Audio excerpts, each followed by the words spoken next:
அது சிந்துவா இருக்கிறது எனக்கு ஓகே தான். அப்ப சரி, பேர் சிந்து கூப்பிட்டு அவளுக்கு இந்த ஜாப் ஓகேன்னு கேடு. சரிப்பா. மலையாக்கா, தம்பி சொல்லுங்க தம்பி. அந்த வீட்டுல இருக்கிற முதுமலரையும் சிந்துவையும் கொஞ்சம் வர சொல்லு. சரிங்க தம்பி. காவேரி, இதெல்லாம் தேவையாடி? அந்த குடும்பம் எந்த நோக்கத்தோட நம்மள தேடி வந்தாங்கன்னு நமக்கு தெரியாதா? இப்படி அந்த பொண்ணுக்கு வேலையெல்லாம் கொடுத்தா அந்த குடும்பத்தை வீட்ல சேர்க்கிற மாதிரி இருக்கும்ல? அம்மா அப்படியெல்லாம் இல்லம்மா. அன்னைக்கு அந்த பொண்ணு மட்டும் இல்லன்னா பாடியோட நிலைமை என்ன ஆயிருக்கும்னே தெரியல. ஒருவேளை பாட்டுக்கு ஏதாவது ஆயிருந்தா எல்லாம் அவரால தான். விஜய் அதுக்கும் கில்ட்டி ஆயிருப்பாரு. எல்லாமே காம்ப்ளிகேட் ஆயிருக்கும். நல்ல நேரம் அவ பக்கத்துல இருந்தா. பாடிக்கும் நிறைய இஷ்யூஸ் இருக்கு. ஒரு ஹோம் நர்ஸ் வைக்கிறது அவங்களுக்கும் ரொம்ப நல்லதும்மா.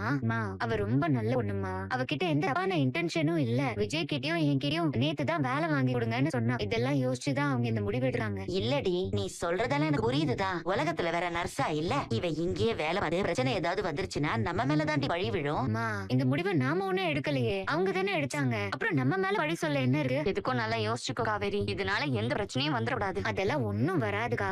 எதிரிய நம்ம நண்பன் ஆக்கிறது ஒரு நல்ல யுக்தி. அவங்க கூட எப்பவுமே நம்ம சண்டை போட்டுட்டே இருக்க முடியாதுல்ல. அதே சமயம் அவங்க நம்ம கிட்ட கேக்குற எல்லாரையும் நம்ம தூக்கியும் கொடுக்க முடியாது. அது எல்லாம் ஒரே சொல்யூஷன். அவங்களுக்கு தேவையான பேசிக் நீட்ஸ் நம்ம ஹெல்ப் பண்ணிட்டா நம்மள தொல்லை பண்றத நிப்பாட்டிடுவாங்க. எல்லாம் யோசிச்சுதான் நான் இதுக்கு சரின்னு சொன்னேன். ஐயா உள்ளவாமா. உள்ளவா, நீங்க கூப்பிட்டதான் சொன்னாங்க. காவேரி, நீ சொல்லு. ஒண்ணும் இல்ல, பாடிய எப்பவும் கவனிச்சுக்க ஒரு ஹோம் நர்ஸ் அப்பாயிண்ட் பண்ண சொல்லி டாக்டர் சொல்லிருக்காங்க. நீ தான் நர்சிங் படிச்சிருக்கல, நீ ஹோம் நர்ஸா இருந்து பாட்டிய கவனிச்சுக்கிறியா? உங்களுக்கும் ஒர்க் பண்ணணும்னு என்கிட்ட கேட்டிருந்தீங்க. எங்களுக்கும் ஒரு ஹோம் நர்ஸ் தேவைப்படுது. உங்களுக்கு ஓகேன்னா சொல்லுங்க. டாக்டர் கூட மீட்டிங் வச்சு பாட்டிக்கு எப்ப என்ன மாத்திரை கொடுக்கணும், பாட்டியோட மெடிக்கல் ஹிஸ்டரி எல்லாமே தெரிஞ்சுக்க. அதுக்கப்புறம் நீங்க இங்க ஒர்க். நீங்க முன்னாடி ஒர்க் பண்ண ஹாஸ்பிட்டல்ல என்ன சேலரி வாங்கி